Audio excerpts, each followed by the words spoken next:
마태복음 10장 42절.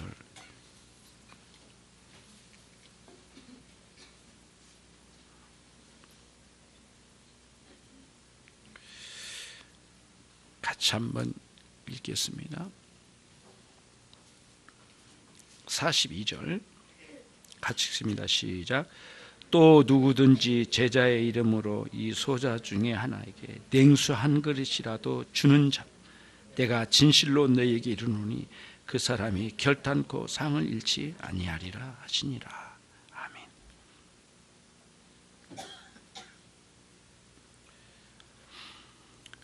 쉬운 성경의 번역본으로 읽어볼게요.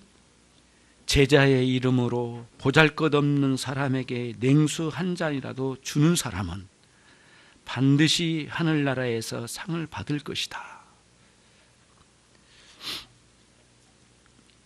길을 걷다 보면 간혹 우리가 불행한 사람들을 만나게 됩니다.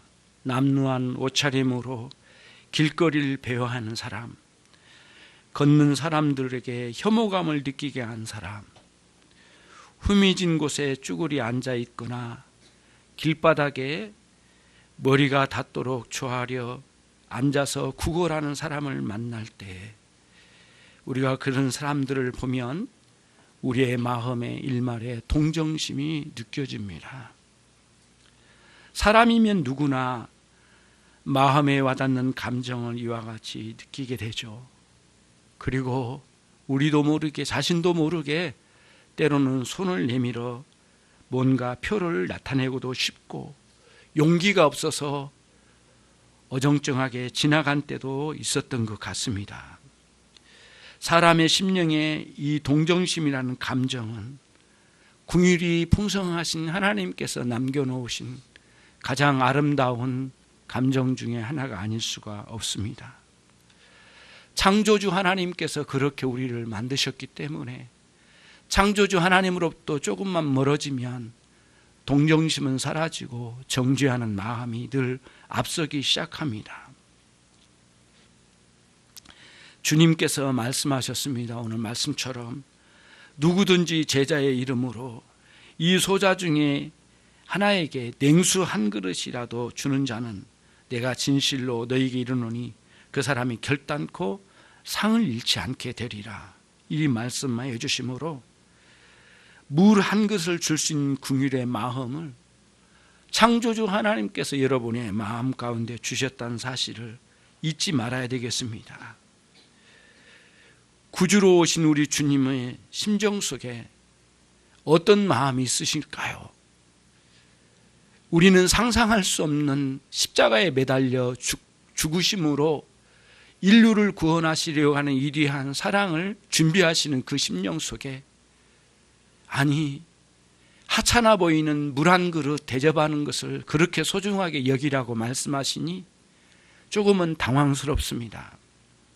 어찌 보면 이까짓 것, 이 정도는 지나가도 별 문제 아니겠지라고 생각했던 많은 순간들에게 우리의 부끄러움을 남기고 한 발자국이 있지 않을까, 그런 생각을 합니다.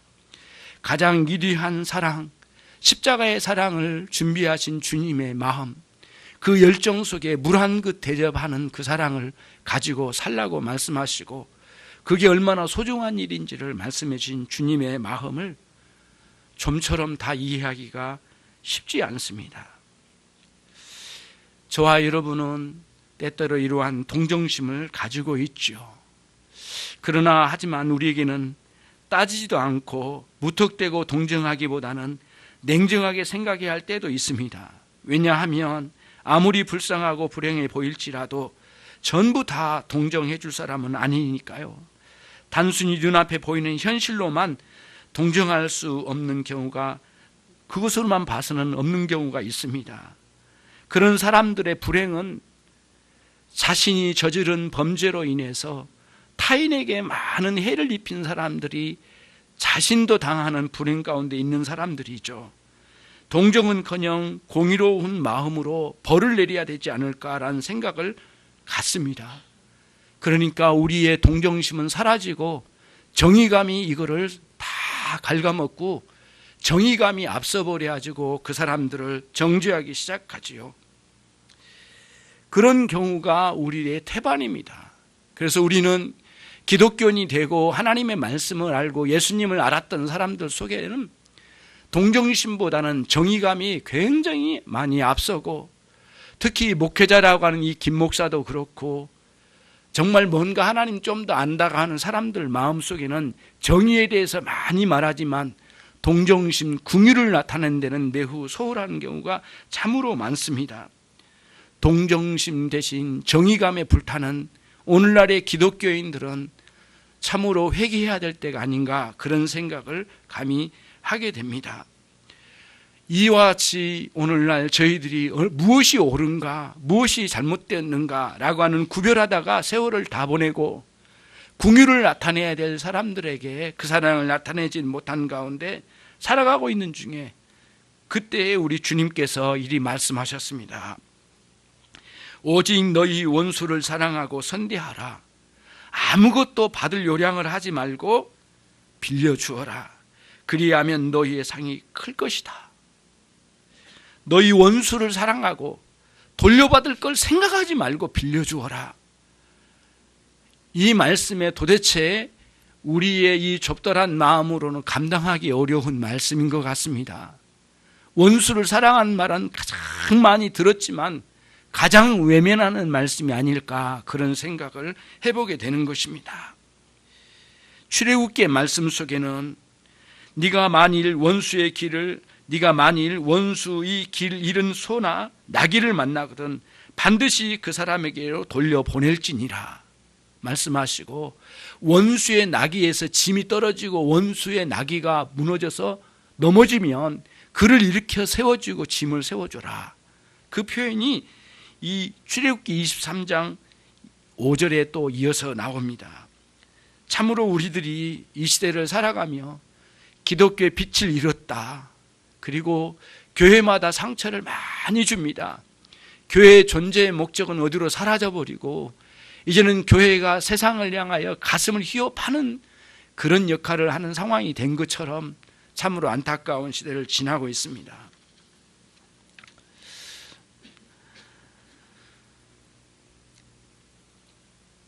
타인의 불행을 생각 없이 무턱대고 저울질하는 그런 바람직하지 않는 일도 있습니다.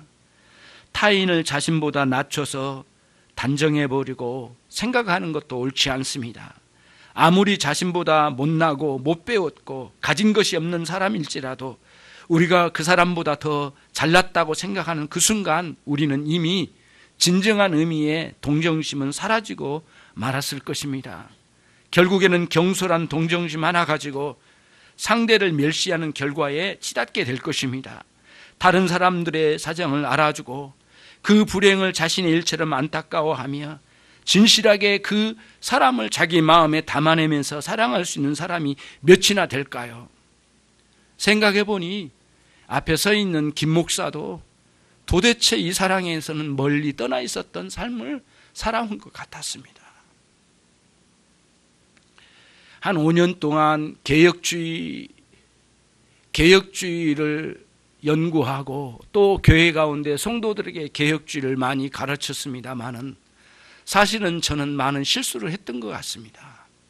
차가운 말씀을 가르치며 더 많이 알기를 원하는 마음으로 많이 가르치려고 했던 마음 속에 빠진 것이 있었는데, 이런 깊은 진정한 동정심과 사랑이 내 안에 없었음을 발견하게 됩니다. 그리고 내 마음에 옳고 그름을 분별하는 데만 온 힘을 다 쏟고 무엇이 옳은 말씀인가, 어떤 말씀이 옳게 전하는 것인가, 어떻게 하면 옳게 목회를 하는 것인가, 성도들의 상황에 살피기는커녕 옳은 말씀을 들이대고 잣대를 들이대고 갔던 저의 이런 5년 동안의 세월은 참으로 부끄러움이 많이 있었던 것으로 결론을 내리겠습니다. 그렇다고 해서 우리들이 개혁주의의 노선의 말씀을 버린 것은 아닌데, 차가운 마음으로, 사랑 없는 마음으로 말씀을 들이대고 가르치고 잣대로 재려고 했던 이런 태도가 김 목사의 마음에 크게 회개되는 마음으로 다가옵니다. 요 근래에 하나님의 섭리 중에 저에게 일거리를 하나 주셨습니다. 이 발달 장애아를 돌보는 이런 일거리를 주셨는데요, 가감없이 말씀드리고 싶습니다. 여기저기 뛰어다니면서 발달 장애아를 돕는데 여러 아이를 만났습니다. 인천에 있는 여러 아이, 대부분의 발달 장애아이들 만난 것 같습니다. 이쪽에 센터, 저쪽 센터에 가보면 그 아이들이 엄마의 손에 이끌려서 오는 아이들이 많이 있는데, 이 아이들이 해맑은 웃음을 짓고 달려가는 모습, 가다가 벽에 부딪히고 뒹굴고 그러면서도 웃고 가는 그런 모습들, 그리고 그 아이를 붙들고 어떻게 해야 할지 모르는 그런 엄마들, 심지어는 어떤 엄마는 10년 동안 헤맸답니다. 발달 장애 아이를 두고 태어난 걸 확인하고 난 뒤에 한 번도 자기는 이 아이가 내 아이라고 받아들이기 어려울 정도의 10년이었답니다. 너무너무 고통스러웠고 거의 인생을 헤매이고 산답니다. 그 작은 공간에서 제가 쭉 설명했습니다. 그거 받아들이셔야 됩니다. 이제 시작합시다. 그러면서도 제 마음에 캥기는 게 있더라고요. 너는 없잖아. 너는 그런 아이가 없잖아. 그러면서 이걸 어떻게 내가 이 아이를 사랑하면서 이 아이를 돌볼 수 있을까? 진정한 마음은 무엇일까? 정말 말을 안 듣고 마음대로 행동합니다. 아이들이 이렇게 하다가도 저리 튀고 뭐 물건 던지고 가서 부딪히고 지나가면서 사람들 다 치고 다니고 굉장합니다. 순간순간 어디로 튈지 모르겠어요. 그런 아이들과 함께 다니면서 붙들고 이야기하고 만날 때마다 끌어안고 기도해 주지만 그것도 한계가 많은 것 같습니다. 비로소 제 인생에 처음으로 우리 아이들에게도 그만큼 사랑하지 못했던 사랑을 배우고 있는 것 같습니다.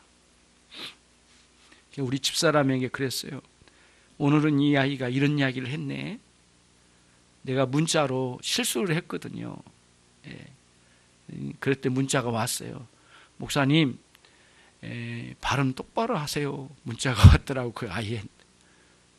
근데 그 글 하나에서 얼마나 사랑이 느껴진지 그렇게 기쁠 수가 없더라고요. 그 문자 하나에.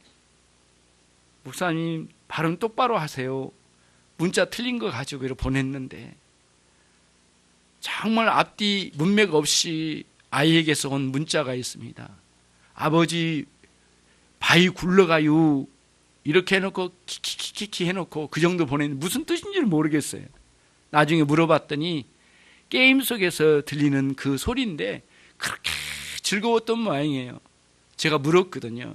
아버지 바위 굴러가요 라는 말이 무슨 말이냐. 그때 엄청나게 아이가 웃는 거예요. 너무너무 즐거워하는 거예요.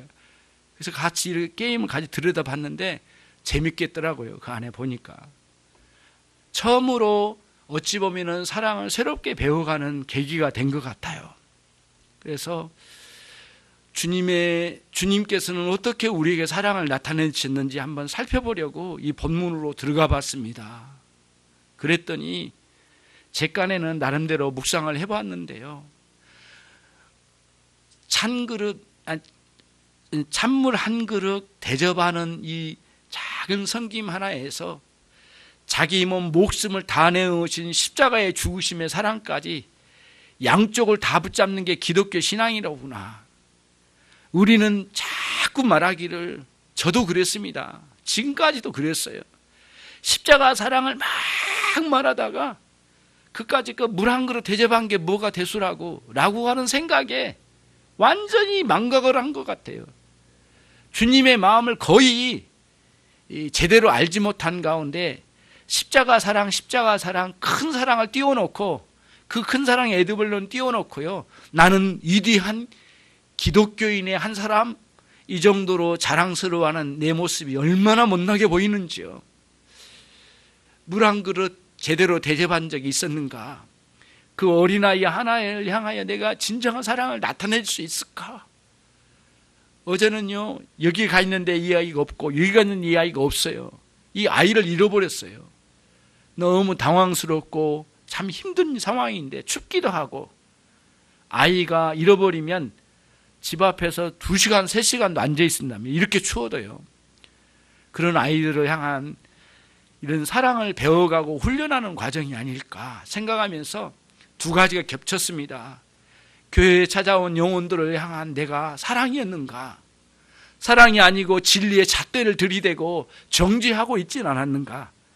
이 양쪽의 마음이 저를 마음을 굉장히 괴롭히고 있습니다. 사실은 저와 여러분이 이 작은 교회에서 만나서 그리스도의 사랑을 드러낸 사람들이 아닐까요? 이 작은 교회 만나가지고 여기서 주님을 섬기면서 살아가는데 우리 예배 멋들어지게 드리고 그냥 남들보다 더 말씀 잘 알고 제대로 된 말씀 하나 들고 자랑스럽게 휘젓고 돌아다니는 그런 사람 말고요. 물 한 그릇 대접할 수 있는 사랑으로 돌아가야 되지 않을까. 목회자부터 회개하여 들어가야 될 일이 이 일이 아닐까 이런 생각을 감히 하게 됩니다. 교회에 가장 위험한 요소가 있습니다. 가식적인 사랑입니다. 말로만 사랑하는 겁니다. 옆에 있는 지체를 정말 모든 걸 용서할 수 있습니까? 정말 여러분의 마음에 잣대를 들이대고 있습니까?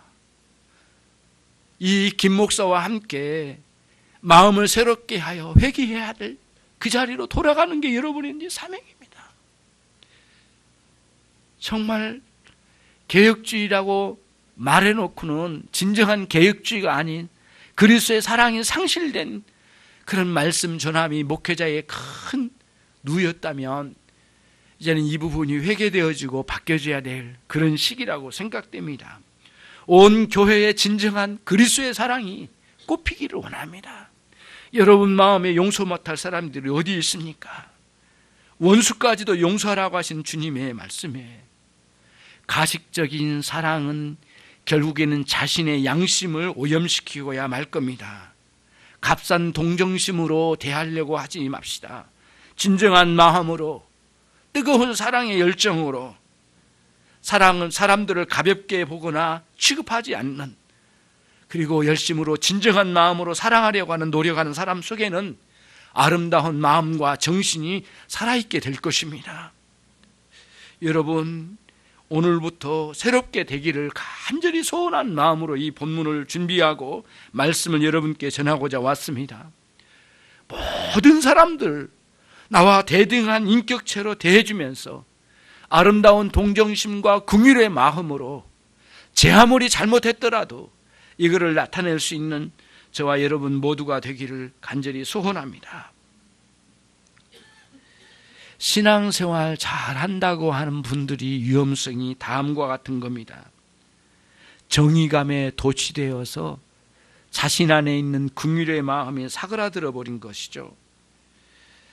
신앙 속에 철통처럼 자리 잡고 있는 정의감이 그 정의감에 충성을 다하다가 그리스도의 사랑은 어디로 다 내팽개쳐버린 그런 세월을 너무 많이 보냈지 않았습니까? 그리스도의 십자가의 놀라운 역사는 저와 여러분의 죄를 도말한 사건입니다. 동시에 용서하지 못할 이유도 지워버린 것입니다. 용서 못할 이유까지도 다 지워버린 게 십자가 사랑이라는 거예요. 그거에 여러분이 마음을 돌아오지 않으면 안 되겠습니다. 우리는 늘 우리의 죄를 도말시킨 십자가의 사랑에 늘 감사하지만 한편으로는 지체들을 사랑하지 못할 이유를 찾고 있는 우리의 가식적이고 이율 배반적인 삶이 신앙생활에 계속된다면 우리는 이제 안 된다 그런 말씀입니다. 사랑하지 못할 이유가 다 사라진 게 신자의 마음이고 신앙의 세계는 사랑하지 못할 이유가 지워지는 것을 인하여 기뻐하고 거기서 능력을 경험하는 사랑의 사람들이 살아가고 있는 것입니다. 요한 사도가 이와 같이 말했습니다. 사랑은 여기에 있다. 우리가 하나님을 사랑한 것이 아니요 오직 하나님이 우리를 사랑하사 우리 죄를 위하여 화목제로 그 아들 우리에게 보내신 것이라. 무슨 뜻입니까? 진정한 사랑은 우리가 하나님을 사랑한 게 진정한 사랑이 아니고 하나님이 우리를 사랑하신 것이 진정한 사랑이래요. 그 사랑의 진정한 핵심은 외아들 우리 가운데 보내셔서 우리를 구원하신 십자가 사랑이래요. 얼마 동안 사랑한 것에 우리의 마음을 집중하지 말라는 뜻입니다. 아무리 사랑을 많이 했더라도 하나님 사랑으로 눈을 떠야 된다는 거예요. 그렇지 않으면 안 된다는 거예요, 이게. 왜냐하면 우리는 진정한 사랑이 아니니까. 아무리 사랑해도 우리 안에는 진정한 사랑이 안 된다는 거예요. 하나님의 사랑, 진정한 사랑에 눈을 뜨고 감동을 먹고 그 사랑에 겨워서 살아갈 수 있는 사람들이 우리들입니다. 우리를 부르셔서 그거 하라고 우리를 부르신 거예요. 이제 앞으로 기독교인이란 자랑스러움은 우리에게는 없다고 해도 과언이 아닙니다. 그럼 우리는 뭐예요? 남들이 보건 보지 않건 상관없습니다. 죽도록 사랑하다 가는 것 외에는 우리의 사명 없습니다. 다른 거 없습니다. 주님 사랑을 나타내다 가는 겁니다. 가장 가까이 있는 우리 아내와 자식들과 남편, 부모를 사랑하는 데부터 시작돼야 되지 않겠습니까? 그러려면 이제 우리의 마음이 크게 갱신돼야 되겠어요. 어제 그 어머니 중에 한 분이 이런 이야기를 하더라고요. 완전히 절망했더만요. 완전히 절망이에요. 완전히 절망해요. 남편이 게임에 빠졌는데 새벽 4시까지 한답니다. 너무 피곤해가지고 허겁지겁 직장에 간답니다. 갔다 와서 바로 게임기에 들어가가지고 또 게임을 시작한답니다. 큰 넓은 이 화면 2개를 갖다 놓고 게임을 하는데 미치도록 게임을 한답니다. 미치도록. 그 아내가 하는 말이 그래요. 자기 마음에서 남편 버렸대요. 아직 이혼은 못했지만 버렸대요. 이분은 불신자인 것 같아요. 거침없이 이야기하더라고요. 예. 그 꼴로 시어머니는 왜 명절에 우리 집에 찾아와?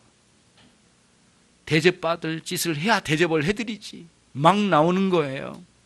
참 마음이 아프더라고요. 제가 그랬어요. 그렇게 가다간 큰일 납니다. 그러지 마세요. 그 치료받아야 됩니다. 남편 병든 거예요. 그 포기하지 마세요. 거침없이 나옵니다. 여러분. 막 멸망의 길로 막 달려가고 있는 이 시대를 살고 있잖아요. 제가 얼마 전에 한 청년의 간증을 들었어요. 이분이 게임을 하는데 이제 어머니와 아버지 사이에 너무 다툼이 심해요. 근데 얘가 도피처가 어디냐면 게임이에요. 혼자 막 방에 들어가서 게임을 하는 거예요. 결국에는 어머니가 집을 나가버렸어요. 그래서 게임을 하는 거예요. 아버지가 막 때리고 할머니가 밀치고 땡기고 막 외할머니 집으로 쫓겨났다가 친할머니 집으로 쫓겨났다가 얘가 막 난리가 아닌 거예요. 결국에는 아버지가 자살해서 죽어버렸어요. 더 충격적인 건 죽은 아버지 장례식장에서 시간이 없는데 지금 가서 게임해야 되는데 그런 거예요. 자기 마음에 그 떠오르더래요. 눈물이 한 방울도 떠오르지 않더래요. 미쳐버린 거죠. 게임의 최고의 등급까지 올라갔더라고 얘가. 그래가지고 국내에 한국의 게임의 최고의 왕자급 정도 되는 애들끼리 모였답니다. 거기는 20대, 10대, 20대, 30대, 40대, 50대, 60대까지 모였대요. 놀라지 마세요. 나는 그걸 못 믿겠어요. 일주일 동안 잠 한 번도 안 자고 게임했대요. 일주일 동안. 최고 가는 사람들이 이렇게 모여가지고 완전히 사람들이 마약을 한 것처럼 막 미치하고 돌아다닌대요. 이게 콘도를 하나 빌려가지고 말이죠. 10대 명이 모여가지고 일주일 동안 그 짓을 하고 돌아다닌 거예요. 친구가 어느 날 길거리에서 만났대요. 왜 요즘 교회를 안 나와? 갈게.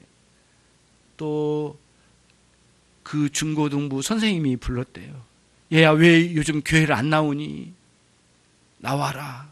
그러니까는 갈게요. 그랬는데 선생님이 다시 돌아오더래요. 딱 붙잡고 하는 말이 이번엔 수련회 가자. 수련회 가자. 제발 한 번만 가자. 갈게요 해놓고 거짓말 치고 왔대요. 그리고 선생님 안 올 줄 알았는데 선생님이 쫓아와가지고 수련회를 억지로 끌려갔답니다. 은혜를 받았대요. 교회를 다니기 시작했대요. 다시 또 게임에 또 빠진 거예요. 갑자기. 근데 놀라운 건, 정말 놀라운 거는 어느 순간에 크게 하나님을 교회에서 만났는데 은혜를 받고 하나님의 사랑을 처음으로 느끼기 시작했답니다. 마음에. 그러고 난 뒤에 교회 가는 게 그렇게 즐겁더래요. 게임보다 더 즐겁더래요. 이게 게임의 즐거움은 미치게 만든대. 사람을 안달하게 만든답니다. 막 덜덜 떨게 만든대 이거를. 근데 교회 가는 즐거움은 그렇게 좋더래요. 그렇게. 그래서 자기 마음에 처음으로 마음이 평온해지고요, 잠도 오고, 예. 그 사람 주변이 보이더래요.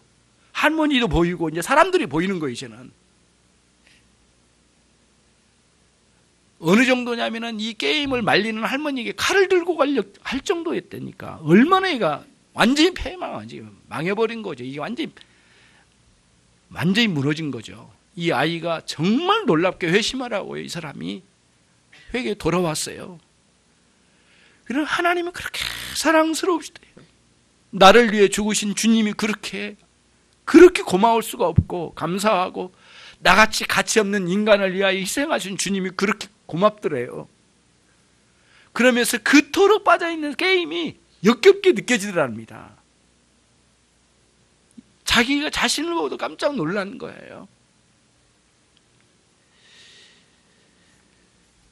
그리스도의 십자가의 사랑은 저와 여러분의 죄를 도말하셨지만은 또 한 가지 있어요.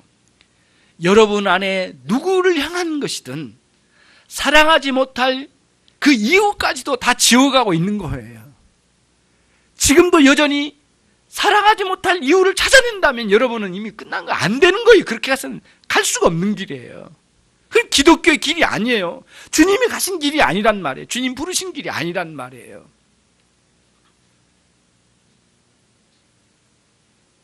여전히 우리 마음에 물 한 컵 대접하는 게 별것 아닐 거라고 하는 생각이, 작은 것부터 해 나가야 된단 말이에요. 이게 되질 않아요. 이게 습관도 안 들었어요.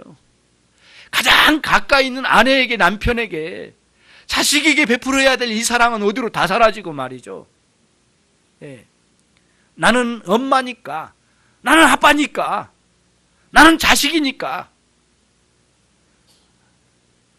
그 작은 사랑부터 실천하지 못한 사람들이 기독교인이라고 말할 수 없는 참 부끄러운 사람들이 아니냐고요. 교회 안에서 우리들이 사랑을 실천해야 되고요. 모든 사람들 향상, 아무리 정의로운 것을 가지고 나타났을지라도 주님은 그 인정되지 않아요. 주님 앞에는 정의로움을 가지고 나서서 오실 분은 주님 한 분 외에는 없습니다. 우리는 모두 놀라운 그 사랑으로 공의감과 이런 정의심 같은 것들을 눌러야 되는 거예요. 그리고 그리스도의 사랑으로 품어낼 수 있어야 된다, 이런 말씀이에요. 사랑은 죽음보다도 강합니다. 사랑은 믿음, 소망보다도 제일 크고 으뜸갑니다. 그 사랑에 여러분들이 충만하게 새로워지는 계기를 삼으시고 그리스도의 만남을 통해서 새롭게 되어지기를 원합니다. 예를 들어볼게요. 어느 날 여러분의 왼수가 길거리에서 만났다고 쳐요. 우리는 그리스도의 사랑에 잠겨있지 않으면 쉽게 겉으로만 보는 거예요.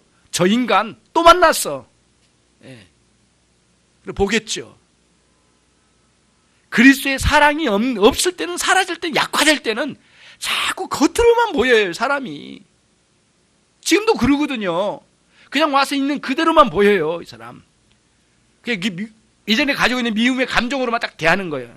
그러나 주님은 그렇게 안 보신단 말이에요. 주님은 그렇게 안 보셔요. 예. 당신 자신을 못 박는 그 죄인들을 향하여 아버지의 저들의 죄를 용서해 주십시오. 저들이 하는 짓을 모르고 있나이다. 어디서 나오냐고요. 그 행위 자체만을 보신 게 아니에요. 그 사람이 살고 있는 내면의 세계, 그리고 그 사람이 살아왔을 과정, 그 사람에게도 비참한 상황들, 그리고 그 사람의 인생의 끝자락, 마지막 중환자실 끝에서 산소호흡기 떼면서 사라져야 될 그 순간 전체를 관통하여 그 사람 한 사람을 내려다보는 거예요. 그렇게 볼 수 있는 마음이 있어야 되거든요. 여유가 있고. 이 김 목사의 그게 자꾸 사라졌던 것 같아요. 저와 여러분들에게 회복해야 할 사람 한 사람을 겉으로 보는, 거칠애로 볼 게 아니라 그 한 사람 한 사람의 그 내면을 볼 수 있고, 그 사람이 살아가는 과정을 보고 그 사람의 고통스럽고 고생이 많고 짐이 무거운 걸 지고 있는 그 영혼을 바라볼 수 있어야 되죠. 그러면서 원수의 나귀가 쓰러져 짐이 나등굴 때에 그냥 지나치지 말라. 출애굽기 23장 5절 말씀. 쫓아가가지고 그 나귀를 세워놓고 짐을 다시 올려서 다시 갈 수 있도록 만들어주라는 거예요. 이게 율법이에요. 율법은 사랑이에요. 사랑은 율법으로 이루어졌어요. 왜 그렇게 우리는 율법으로 정지하고 남의 인격인 남의 상황을 잣대로 재려고 하는지, 정말 이게 우리들이 잘못 가고 있는 부분이죠. 그런 면에서 저와 여러분들이 이제는 사랑할 수 없는 이유를 자꾸 찾기보다는 사랑할 수 있는 이유가 넘쳐난 것을 깨닫고 그리스도인으로 인해서 저와 여러분이 회복되어지는 참다운 신앙의 길로 그리스도의 사랑을 나타내는 아름다운 사람들이 모두 되시기를 바랍니다.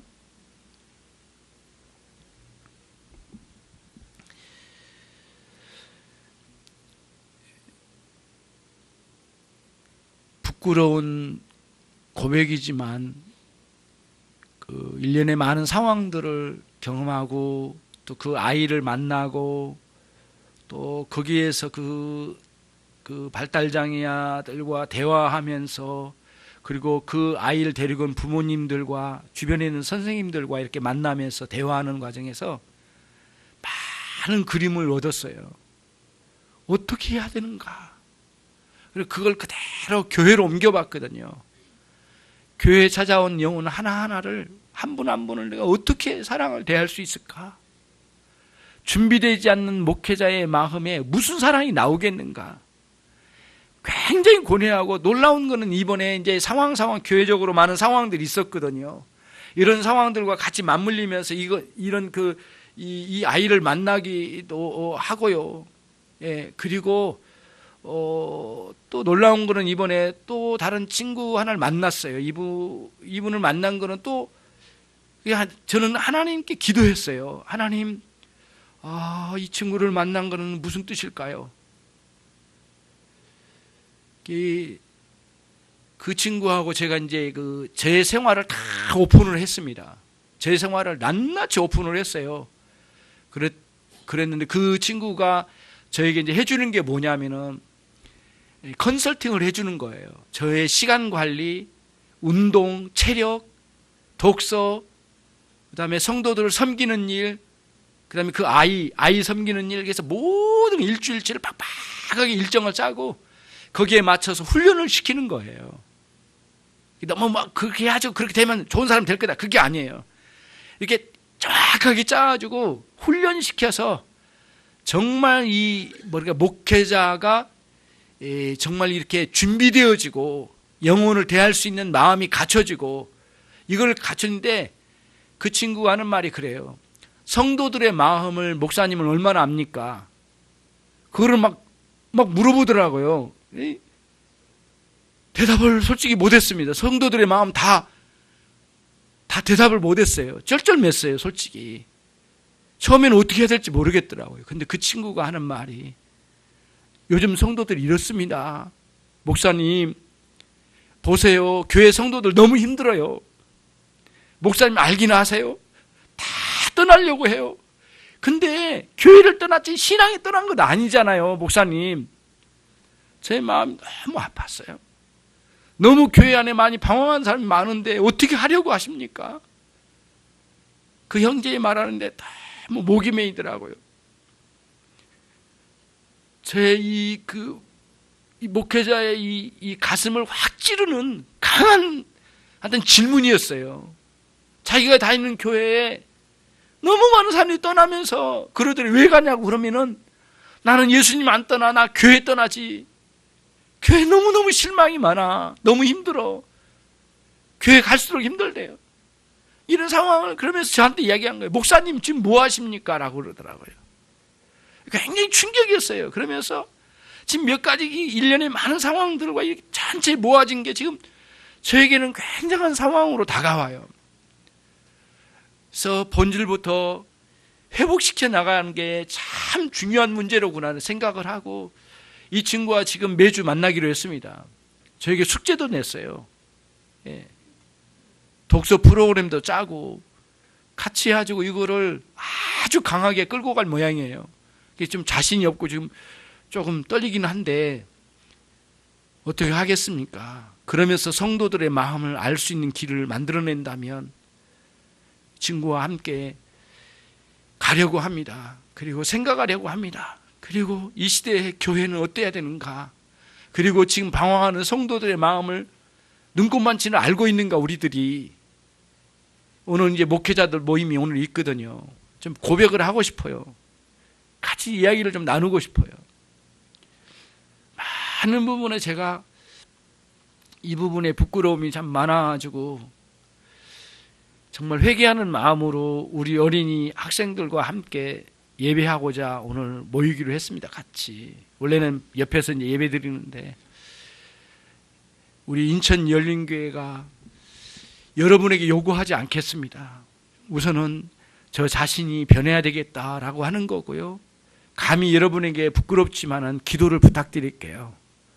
정말 이 종교 개혁과 같은 일이 경신이 내 안에 있지 않고는 이 시대의 영혼들을 감당할 수 있는 목회자 못 되겠다.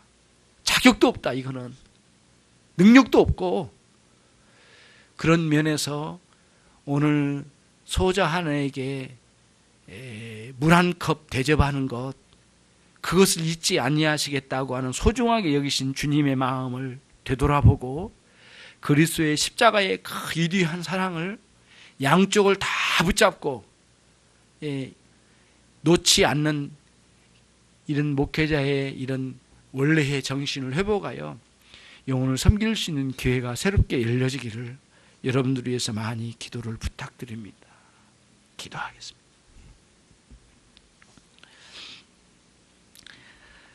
하나님 아버지, 저희 심령에 사랑하지 못할 이유를 찾아내는 부끄러움이 얼마나 많았는지 모릅니다. 이것 때문에 사랑하지 못했고요. 저것 때문에 사랑하지 못했습니다. 그것이 우리들의 내용들이었는데요. 주님이여 저희들에게 은혜를 내려주시고 자비로우신 하나님께서 베풀어 주신 은혜를 따라 놀라운 사랑의 회복의 역사가 있도록 하나님 도우시고 역사해 주시옵소서. 주님이여 새로운 생명의 역사가 인천 열린교회에 시작되게 해 주십시오. 목회자의 심령에 큰 변화가 있게 해주시고 성도들 간에도 서로 사랑으로 회복되어지는 날이 오게 해 주십시오.